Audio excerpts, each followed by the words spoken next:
You're watching France 24, and it's that time of the day again when we look through the international papers for you. Angela Yeo is joining me now in the studio. Good morning, Angela.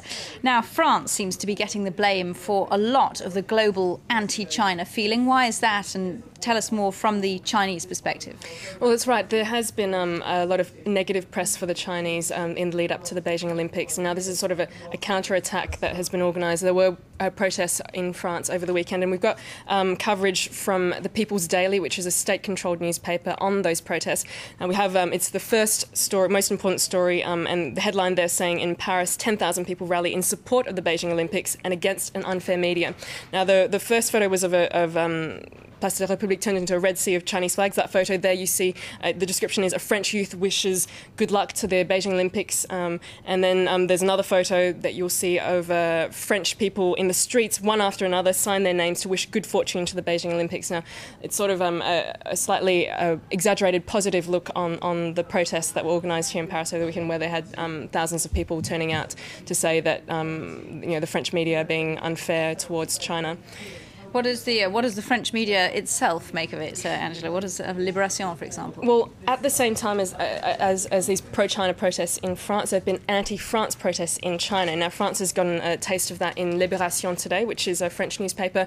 There's a photo there of a protest over the weekend in 8 Chinese towns, the biggest of which is in Wuhan in central China. And that photo there of a French flag with swastikas painted on it, and the message saying, Joan of Arc is a prostitute, Napoleon a pervert, and France is Nazi. So a lot of anger there, which is being directed towards France. And these are the first protests that China has organised against France since diplomatic relations were organised 24 years ago.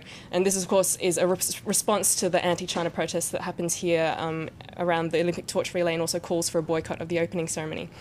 Le Figaro, I think, is also trying to cool the waters a bit, isn't it? That's right. On the front page of the Figaro, which is another French newspaper, we learned that Sarkozy is sending a diplomatic team to Beijing. There are political and economic motives, but basically there's still no guarantee from Sarkozy that he will attend the opening ceremony of the Olympics. So the tension is still in the air, and we'll see how that evolves over the coming weeks. Well, talking of tension, fasten your seatbelts. Yet another last chance saloon for Hillary Clinton in Pennsylvania tomorrow. What does the press make of that? Well, a very influential British newspaper, the Financial Times, has decided to throw its weight behind Barack Obama. There are quite some interesting insights from this editorial piece, saying that the Democrats should move quickly to affirm Barack Obama as the Democratic candidate, not just because he's got a lead over Clinton, but because he's the better person for the job.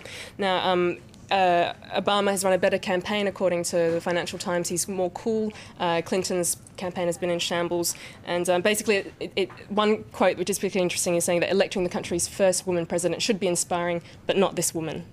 Right, well, staying in Britain, the royals are in hot water again. Can you believe it? Prince Harry is usually the naughty one, but it's not his fault this time. What's been going on?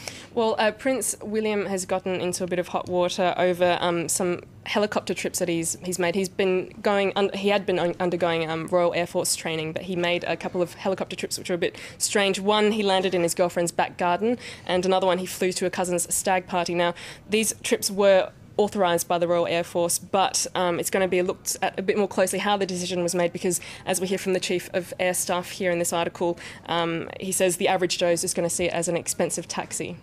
Well, indeed. Goodness me. Thank you very much indeed, Angela Yeo, for that review of the international papers. Stay tuned to France 24.